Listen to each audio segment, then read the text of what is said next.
Richard Thomas writing channel, Megalopolis review. Megalopolis is a film that opened wide in America, maybe the world over, I don't know. Last weekend, it was sparsely attended, a box office flop, but because it was made by the auteur, octogenarian Francis Ford Coppola, one of the greatest directors of the 70s and perhaps all time.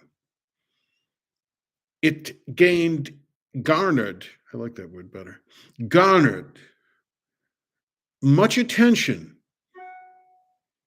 across YouTube, very sparsely attended. But it seems that everyone who attended this film made a video sharing their feelings about it and posting it on YouTube. And one who never wants to miss out on a trend, really a slave to fashion, I have determined that I will give you my response. Megalopolis is, among other things, a cinematic Rorschach test. For the viewer goes in and sees the movie and then somehow comes in deeper touch with themselves.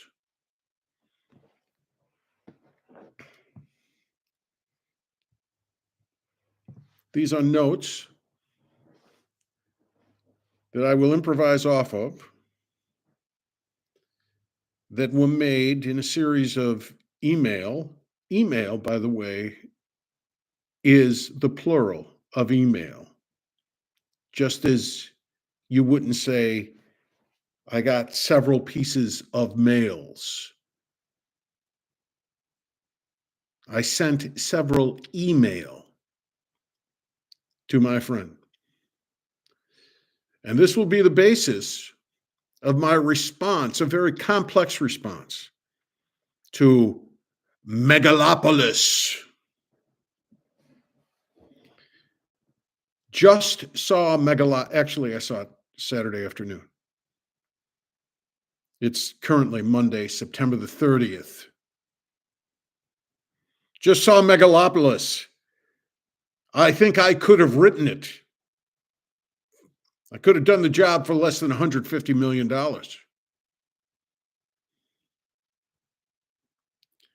It tells me that I have to learn to write better.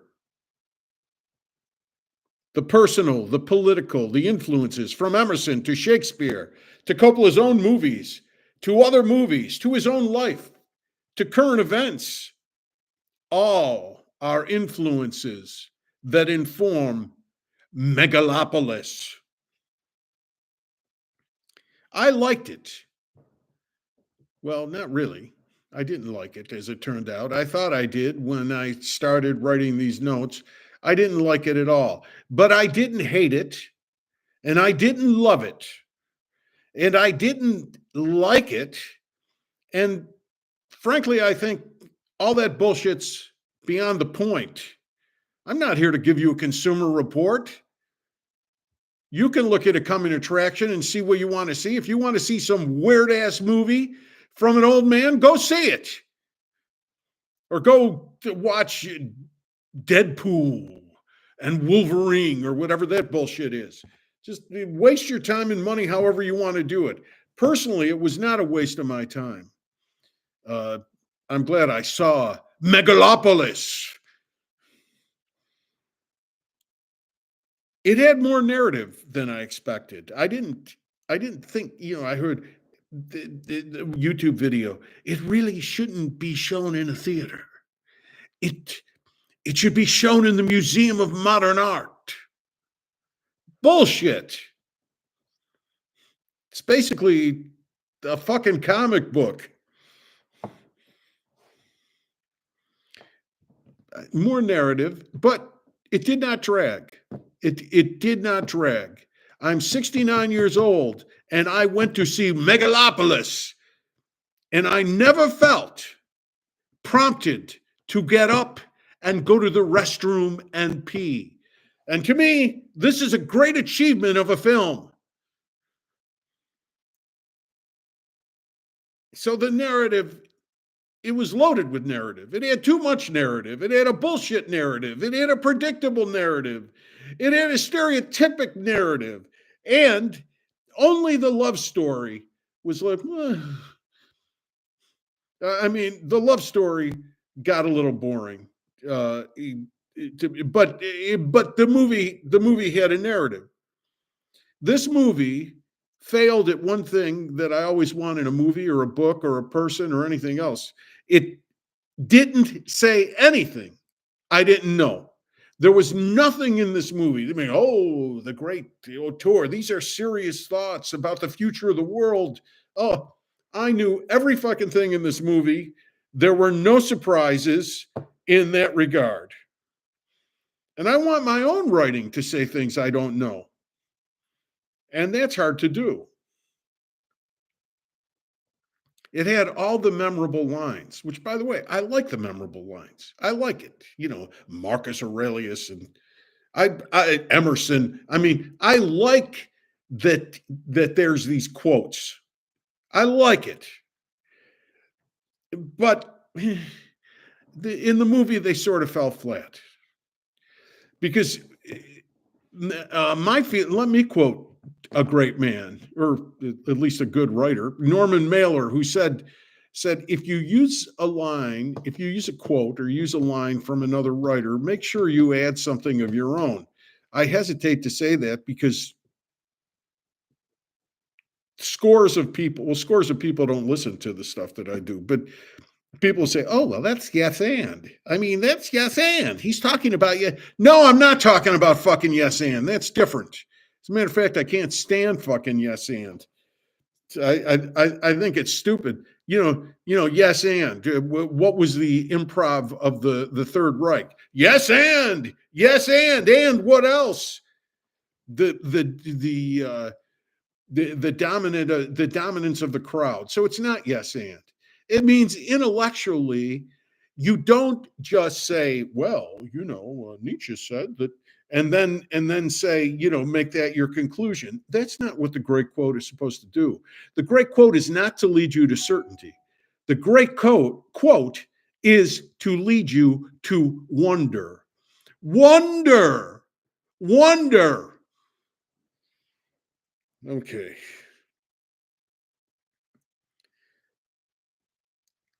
Of course, I'm just talking about the writing. What's this? Adobe client, find devices. Don't allow what the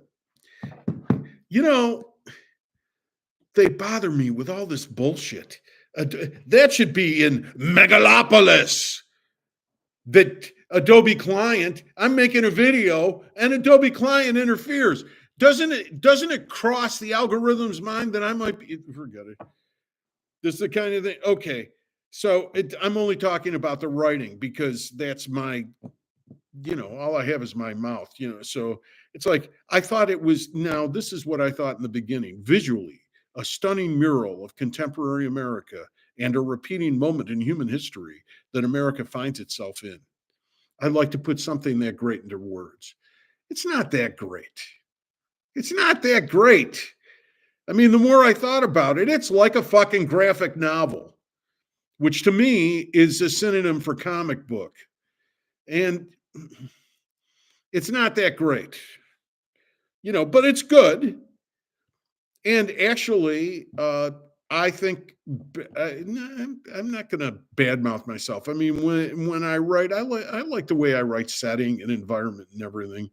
But I think there's a lot going on. There's a lot of detail and everything else, and that's good. I mean, this Coppola and the actors and costume people and art design and all that stuff. I mean, these people are loaded with craft. I mean, that's one thing. That's one thing, there's a whole level to this, and I don't even know the details of it because I'm not a filmmaker, but there's a whole level to this that there's a lot in there about the artistry of film, and that can have some profound things to say to somebody. But I wouldn't be surprised if somebody with that kind of eye and expertise and context, be able to put it in context. I don't know if they would be impressed or not. I mean, to me, I thought it was. I said it was stunning or whatever. I've seen reviews. They say, well, it's uneven, and sometimes it's good, and sometimes it's like it's bad green screen, and I don't know. I don't give a shit about that. I mean, I'm just looking at the image and is it furthering the story? I think there was a lot of detail to it. I'll give it that. This, I think, is a very good line about Megalopolis. It's an emotional movie more than a brilliant one. I think that line is the beginning of my response to it.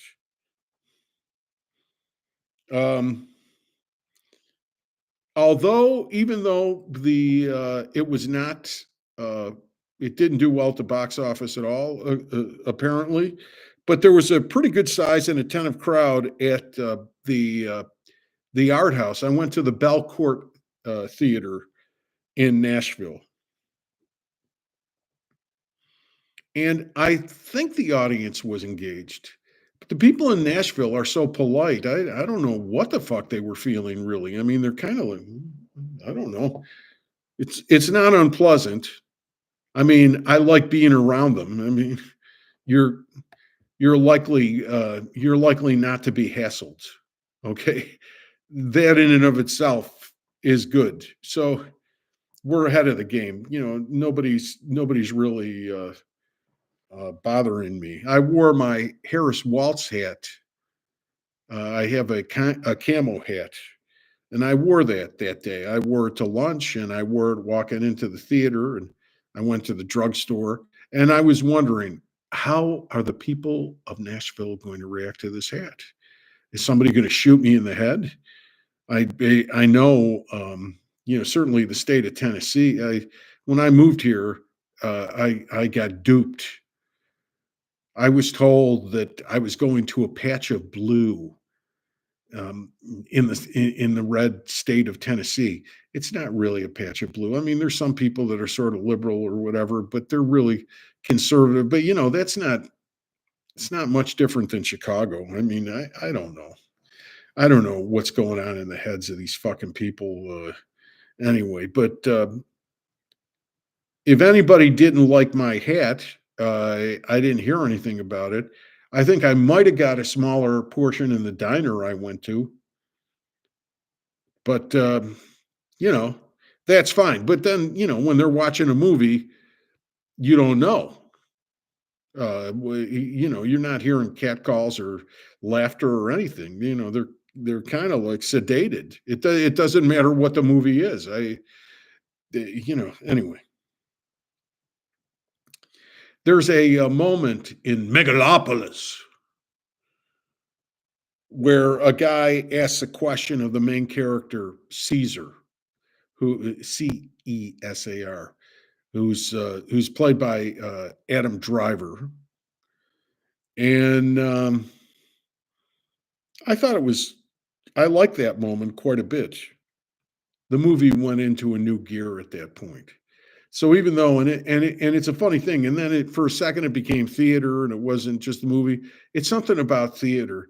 One thing I like about theater, even though I don't like theater very much at all, I think mostly it's boring and it sucks and it's an imposition on my time, and I feel like I want to escape.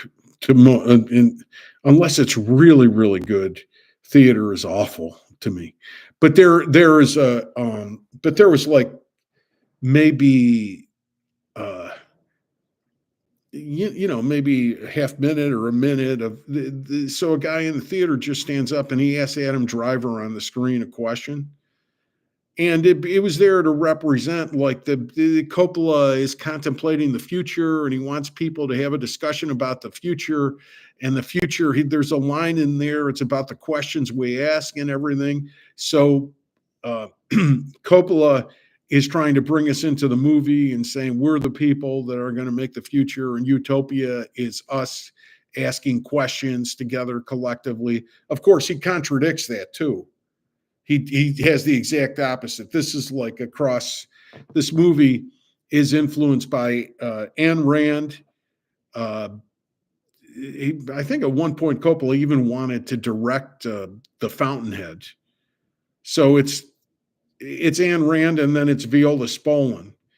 That if you're interested in, if you know anything about improvisational theater, the idea the collective comes together, there's a point of concentration, there's a focus, whatever they call it, and everybody plays a theater game, and you figure out, you kind of contemplate the question of the scene and create something on the stage, and these are, of course, diametrically opposed ideas. I mean, Ayn Rand is saying it's an elite of intellectuals and people of high character and strength that really have the ideas for how to shape the world, and people should just listen to them. And then Viola Spolin says it's like we're all in it together, and anyone can improvise. Anyone can, it's basically it's basically philosopher king versus democracy. And that's one of the things that's considered in this movie. And I think it's a weakness of the movie because he doesn't resolve that question. And he might say, well, yes, because the questions aren't to be resolved. But yeah, I know I have an answer to that question. The philosopher king, the person of higher intelligence and the person of higher character, is a leader. Take like Lincoln. He's a leader. And what they do is, through democratic purposes, they lead the mass to the conclusion. So they bring everybody on board and they listen as they're leading. And that informs what they're thinking. But you can't tell me that Lincoln wasn't superior to 100 people doing an improv in 1860 in Springfield, Illinois. At the time of the Civil War, we were damn lucky to have Lincoln and his leadership. But then democracy. But you need democracy. You can't just have the philosopher king like setting up the world and then everybody just goes along with it, because that's the answer. So Coppola might be struggling with this because there's part of him that he uses Viola Spolin exercises with his actors, from what I understand. And there's part of him that's very much like, he's an artist and a theater artist, and he likes that. He likes the collaboration and everything else. But there's another part of him where he's the auteur. So it's kind of like, you got to see how these things work together. You don't set up an opposition and then decide which one to do, so the movie is not clear thinking on that issue. There's a similar issue that it has in terms of themes, where there's a mayor who's played by Giancarlo Esposito, and he's a rival of this guy Caesar, I don't know what you call him, the urban planner. I don't know. He gets a Nobel Prize, scientist, and some bullshit. I don't know, some comic book, bullshit. But he's they're opposed because the mayor says the now. You've got to do what's possible. Politics is the art of the possible. And Caesar is the idealist. But what about the now, and what about the future? The future. So you sacrifice, it's like when Kennedy said we're going to go to the moon in 10 years, and then we ended up doing it. There were people that said, yeah, you got poor people. Why are you building these rockets for? Why are we spending money on this? So this is this is the conflict. Again, just like the conflict of the philosopher king versus democracy is no conflict, really. It's just something to have a balance. This thing about you take care of now and the future. Part of taking care of the future is taking care of now because you're building a foundation to take care of the future. So what the fuck are we talking about, Francis? What are we talking about? This is what I mean. It's really. I said somewhere else in these notes. It's like at this point in his life, Francis Ford Coppola is still quite adept at the expressive arts, but not as adept at the creative arts.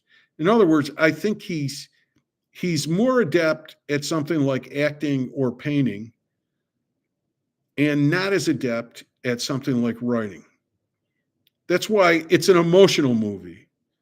So it's showing what he feels about the world, and it's showing what he thinks about the world. So what he feels about the world is quite passionate. And what he thinks about the world, in my opinion, is quite confused.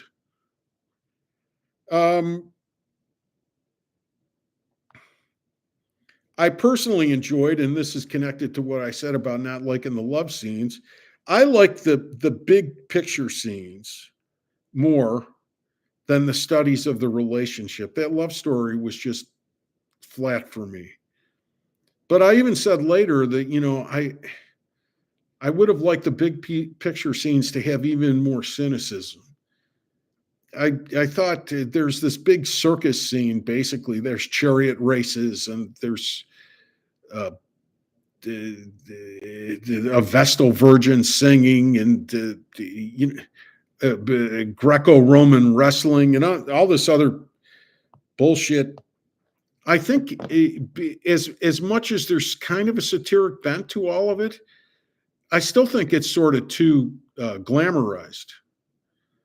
If you're gonna, I think that should be really crass and ugly, as crass and ugly as stuff at the playing at the movies or on TV, the commercial stuff, as crass and ugly as The Apprentice or something like that. And he really didn't do that. So I like the perspective more. I thought he was looking at a big picture perspective, and the characters really suffered. He was thinking a lot more about society than frankly humanity, than about the internal life of people. So what can you say? But you can see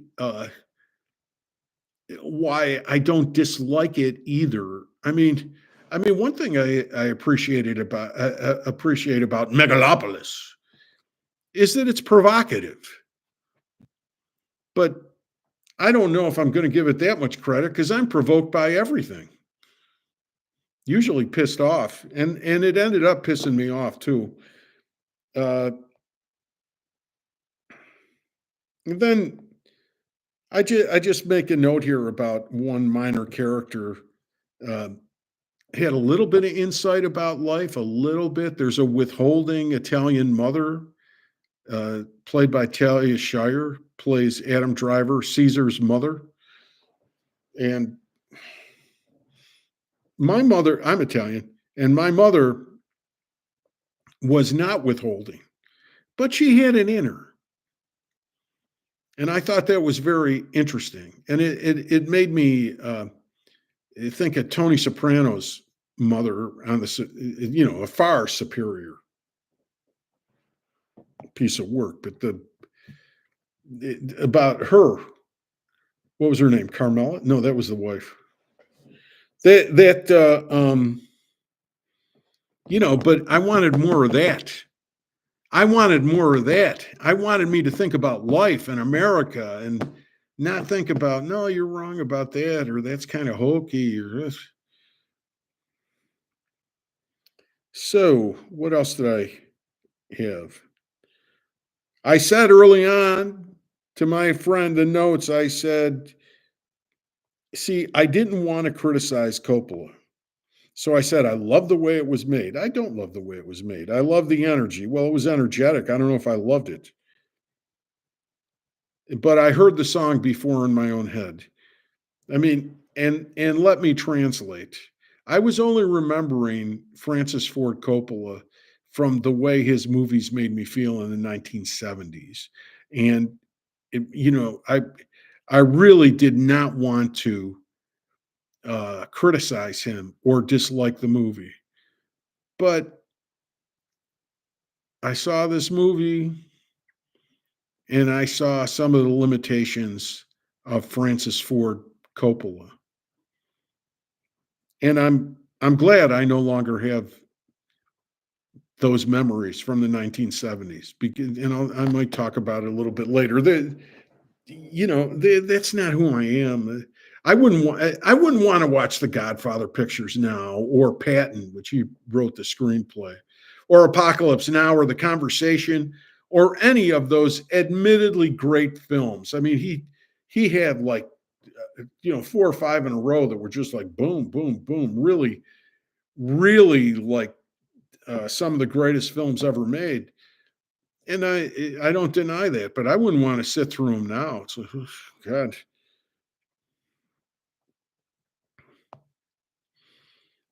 This is another good line in the notes. The movie was an interesting study of the relationship between feeling and thought. You need both, and you have to be able to tell one from the other. Coppola thinks he's a philosopher, but he's really just a guy. He may not admit it, but he's trying to make a big splash in the world. And that's his big failing. He has a grandiosity. I'm not the first person that made that criticism of him, which defeats him in the end. The ideas in the film, and this is another problem too. The ideas in the film aren't his.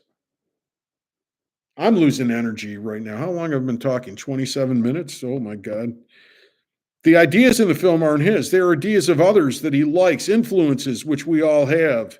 I'm going to start editing these notes as I go further. So this might be he's been thinking about this movie for 60 years. Yet one of the criticisms that I think is fair is that it seems like a student film. Because after 6 years, he's still thinking like, oh, well, Emerson said, I don't think when you're 85 years old or even 69 years old like me, or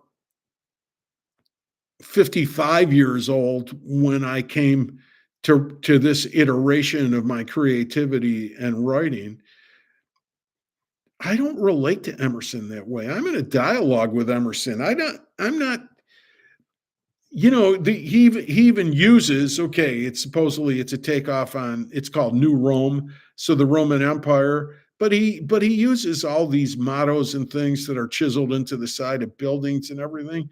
That's not what those words are supposed to be. That's not what those words are supposed to be. They're not monuments. They're invitations to wonder, to thought, to personal transformation. They're invitations. It's not that you create in order to it's not that you create in order to be original, but you necessarily will be original because you're creating. You're not just you're not just regurgitating. And it does look like a movie where a student is saying, "Oh, this is cool," That's a cool idea.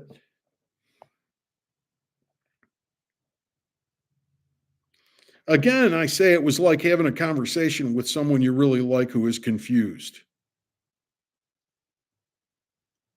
And then I'm it's self-deprecating. It may remind you of listening to this video. First of all, the self-deprecation isn't honest. I don't think I'm confused. And I don't know if it's good writing to say he's someone I really like. I mean, he's definitely someone I don't have anything against. But, sometimes a person like that can still get on your nerves. And that's what happened with this movie, but not in the sense that I wanted to get up or to leave, to walk out, to boo or anything like that. I wanted to stay there and I wanted to listen to it, but he was roiling me left and right, which I guess is affect. It's art. I mean, it's a provocation of art. I still don't know if the art was what Coppola did or how I responded to it. Maybe I was the artist. I mean, I think this video is better than Megalopolis.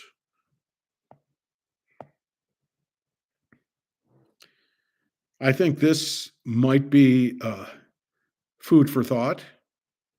The dream project may be a trap. Better the dream project be working on oneself and then letting art organically come out of that. And that's what I believe about my art. I work on myself and then something turns on and I express myself. Um,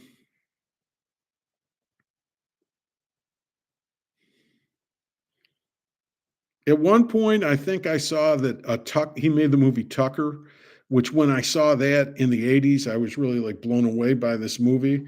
This dreamer that had this great car that he put through the assembly line. And Coppola had a scene, I believe, where a Tucker drives by. I might be wrong, but I think it was a Tucker. Um, the only difference is that Tucker in the movie and in life, I mean, it was based on a real like maverick auto manufacturer. The car that he made was great. And Coppola's film is a hodgepodge of nobility and desire. Okay, I talked about that. There's a whole passage in these notes where I'm talking about success, but I've talked about success so much, I'm bored by the topic. So I'm going to skip them. Um, this, I think this is a valid criticism here. Megalopolis was written by a guy who could spare 150 million to make a movie. He sold a winery. I've really been down on the rich lately, and I don't feel like maybe I always have a little bit, but they're really like so he had 150 million of his own money to make this movie. I don't think the rich can see. And the movie kind of illustrates it because there are many shots from the top of the Chrysler building or even higher, from space, even. And we need more ground level. We need more ground level. And more than the little people who are only a factor in the crowd.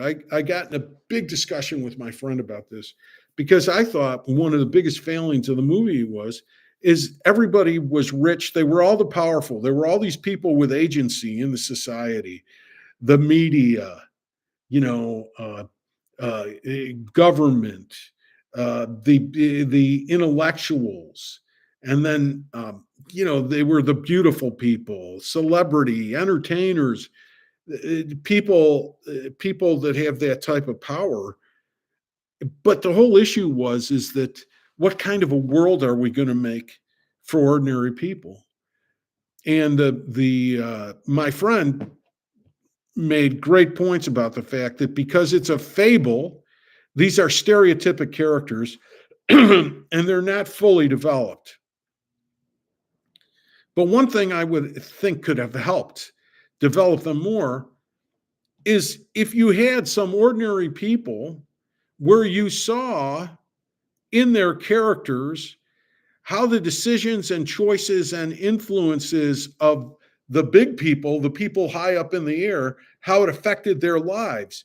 Because it's really about the ordinary people. It's not about the rich people and the powerful people.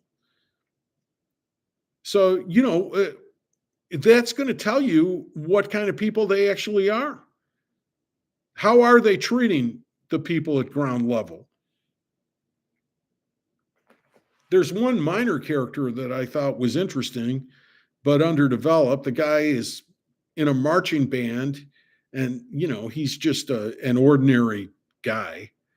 And you could tell he's disgusted by what he's doing. He spits. He's got his tuba or something, and he spits on the ground. And he just leaves the marching band, and he becomes a thug.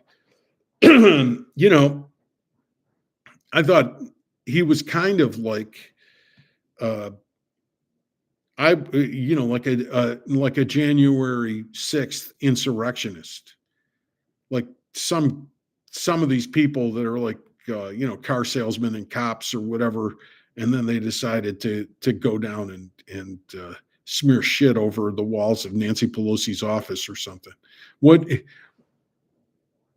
This is one reaction from ordinary people. And they reacted this way from one character. Shia LaBeouf plays this guy who's a fascist. I was going to say Trumpy, but it's a little more clever than just making him like Trump. I mean, he's different than Trump, but he's essentially the same as Trump. A manipulator, a showman, who's in it for his own power and his own money, and he figures out ways to exploit individuals to get what he wants. Kamala Harris knows the type. So he was of that type, but he wasn't orange and fat, and he wasn't as stupid as Trump has a little bit of animal cunning, and he's just a stupid asshole. So, but this guy's evil, and this was an ordinary person who was manipulated to follow him. I would have liked to seen ordinary people who gravitated towards Caesar and ordinary people who gravitated towards the mayor. And the way ordinary people responded to Aubrey Plaza plays a reporter, a woman in the media, but she uses seduction and sexuality. She's trying to get power, and it's a different kind of manipulation. And I'd like to see who was susceptible to that and who didn't like it. And that kind of thing. And I think actually having those characters would show you more about the others, because then you would see how the others dealt with those characters, and then you would see who they really were. Not quoting Emerson, but Bill Murray. Bill Murray once said, "If you want to see somebody's character, look at how they treat a waitress." I would have liked to seen more waitresses in this movie.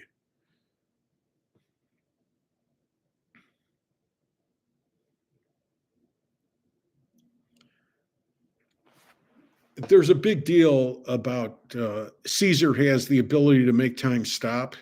And the idea is that the artist has the ability to make time stop. And of course, the artist has the ability to make time stop. The artist steps into eternity, and they show something in a context as opposed to the ordinary goings on of politics and business and life. This is a chronological life. So that's what the artist does. And boy, on these videos, they talk and talk about it. I just don't think it's that complicated. I think that's all it is. I mean, yeah, it's kind of a profound idea. I just expressed it simply, and maybe Coppola showed it simply in this movie. But it's not something that's making me say, "Oh boy, this opened my mind."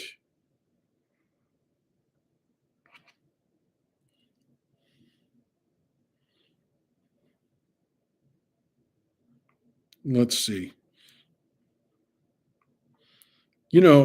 the artist needs to be an outsider, and I think the artist needs to fail. I mean, the artist is a failure. The artist is a failure in the eyes of the world because the artist doesn't play the games that the world thinks are important. I mean, even a highly successful artist, rich people secretly and sometimes not so secretly think, "Oh, that's a weirdo," or whatever. I'm I'm sure I'm sure that there were a lot of people on Wall Street that didn't think a lot about Andy Warhol, or think he had much to offer to what they thought was important. I mean, the artist is just different in that way. But I think that one thing that hurt Coppola's making of this movie is the fact that he could come up with that $150 million, that he was an entrepreneur. And you see him in interviews, he's always talking about, oh, when I started, I just had a dollar. I lived on $1.75 a day, and I ate an egg sandwich at night. And but I don't, I think that when you're making art, you're not thinking about egg sandwiches.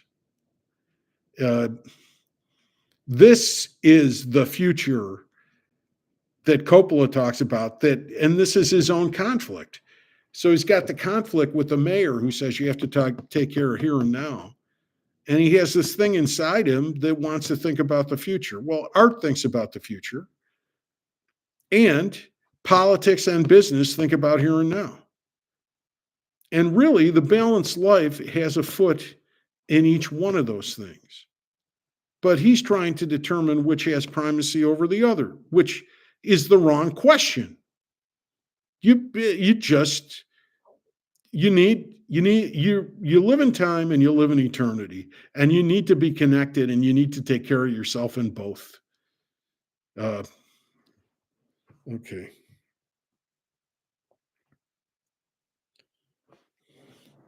The Ayn Rand aspect, an actual historical person that Caesar reminds me of is Robert Moses. Robert Moses, the great, the infamous, maybe, um, street transportation and public works. He had he had tremendous power and influence. He had a job with the state of New York, and he built all the highways after World War II.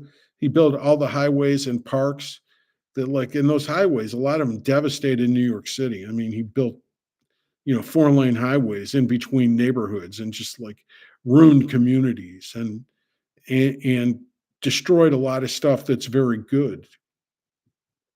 For example, one neighborhood that was able to resist it is Greenwich Village, and that is one of the most human. It's one of the parts of New York City that's on the most human scale.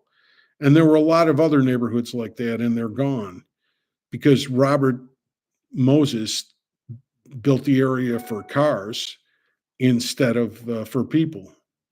So this guy Caesar kind of reminds me of Robert Moses. So there's a lot of questions that I guess Coppola thinks but he doesn't develop them. I mean, Caesar actually like knocks down a neighborhood for one of his projects, and the people are all protesting with good reason, and they're upset. I mean, you know, this clearing neighborhoods out. It happened in a lot of places more than New York. It happened in Chicago. I used to teach at UIC, and the Eisenhower Expressway was there, and like, Daley or whoever made the decisions. Well, I'm sure Daley was the final one. It's like they bulldozed the west side of the city. I mean, they just everything. Little fragments of neighborhood, Little Italy is off to the side or whatever, but it's just a little enclave. I mean, the amount of neighborhoods that got destroyed, they did it after World War II and that post-war period. And those major cities, Chicago and New York, they had areas that looked like they were bombed in World War II.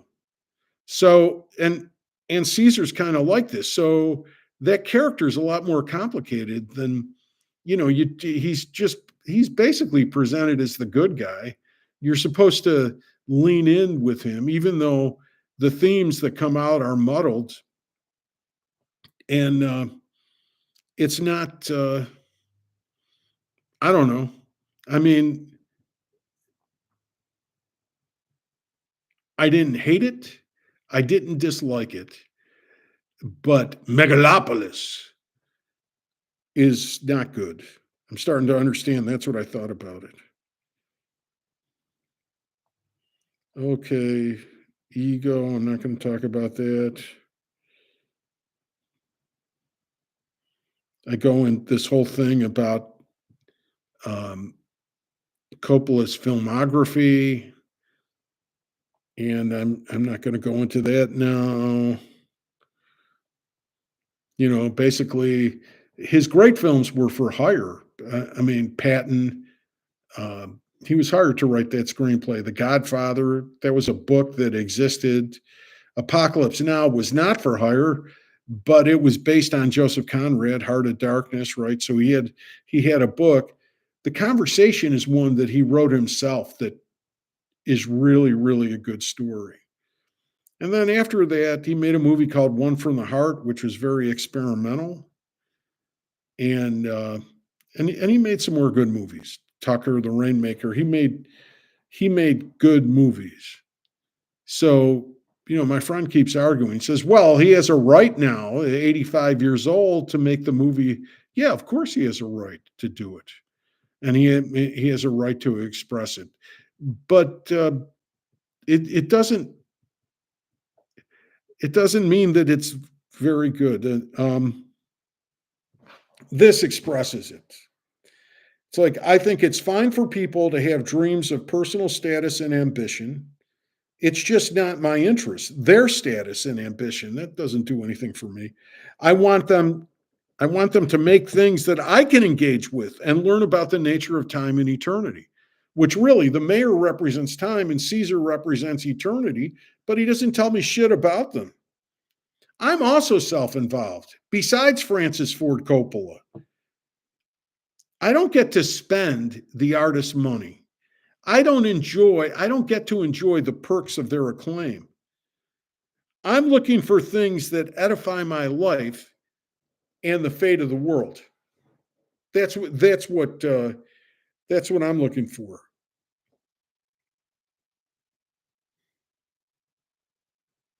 Okay, this is where I talk about the masses.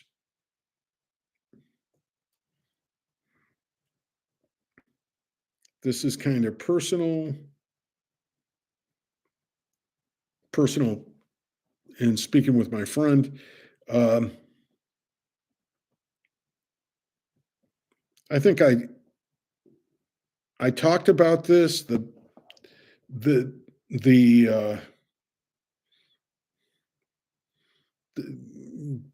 wealthy people and ordinary people, powerful people and ordinary people. I'm not going to go through this.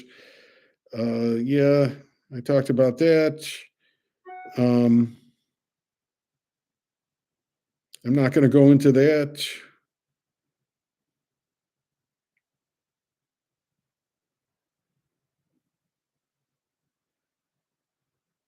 At one point we got off on a side thing of is an artist ambitious? An artist can be ambitious, but not while he's creating art or she's creating art. Not in the moment. Okay, if you describe, I'm not talking about the ambition to make great art. I'm talking about the ambition to be recognized for it or make money for it or something that can't be in your mind while you're doing it. And I use the example of the famous story of Joe Montana in the Super Bowl, the quarterback for the San Francisco 49ers, when he led a game winning drive in the last couple of minutes at the end of the game. And he was so present, and he turned to his teammates in the huddle and he looked up at the stands. He said, "Hey, there's John Candy." So he points at he points at the movie star. I'll be as obvious as Francis Ford Coppola tries to be. I'm saying you're right here. You're now. You don't you don't think about the money or the acclaim you're going to get for what you're doing while you're doing it. It's not going to be any good. It's a lot of work to get money and acclaim. It's also a lot of work to do something challenging artistically. So you can't mix them together. I don't think it's humanly possible. Of course, I mean, there's a little bit of an exception to that in something like, as we started talking about actors, and actors, um, part of their artistic work is they work with their instrument. So if an actor is feeling a lot of ambition of the personal nature for money and acclaim, and he's playing a role, he really can't just um, you know, erase it. He can't just excise it from his being. He's got to deal with it and try to use his instrument to get to whatever he's trying to communicate in the role. So in that sense, uh, an artist in certain situations can deal with it. But he's not really dealing with the ambition. He's dealing with the creative work. He's working with it from a different perspective. I say here, I don't hate the rich and famous, but I don't admire them either. I think their ambitions are irrelevant to anyone but themselves. Their ability to be, quote, successful in that way only indicates that a person succeeded at being successful. Trump is rich. Crash got Best Picture. Bishops are lauded for being holy one day and indicted for being pedophiles the next. Money is just money. Positive attention is just positive attention.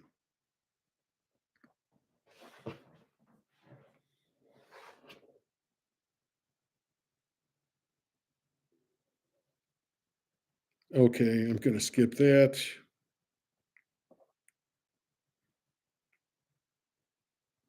This is very interesting, but I don't think, well, I think Megalopolis is closer to Saturday Night Live than it is to me. Chloe Feynman's in it, acting like she's at the after party. You know, how I would imagine it. I don't know Chloe Feynman. I have no idea how she acts at an after party, but being gossipy and flirty and, you know, making the scene and showing off fashion, and it's like that. And to me that glamour aspect of it is like, ugh, I don't like it. And it says, um, and then I'm very critical of Sophia Coppola. And really, after talking about it with my friend, I was being unfair. So I'm not going to include that. I said her movies, these rich girls and boys, so filled with boredom, so filled with ennui.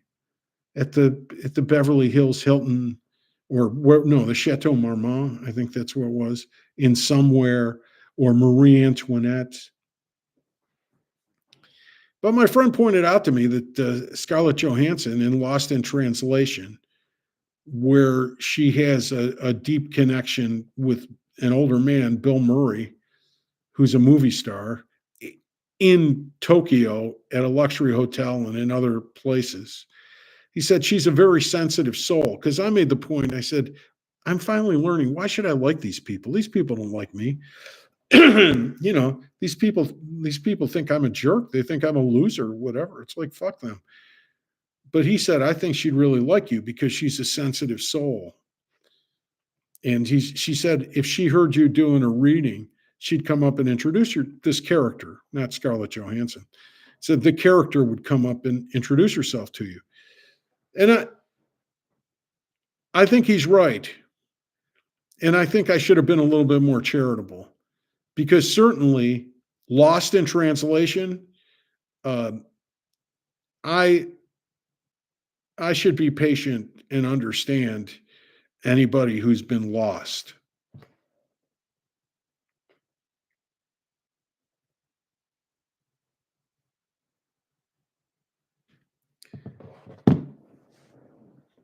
I'm going to end it there. This is my response to Megalopolis, influenced, oh, not Ayn Rand. Well, influenced by the idea of the philosopher king and influenced by Viola Spolin, deep unconscious influences that I haven't thought about for years and for good reason. Thank you for listening to my review of Megalopolis.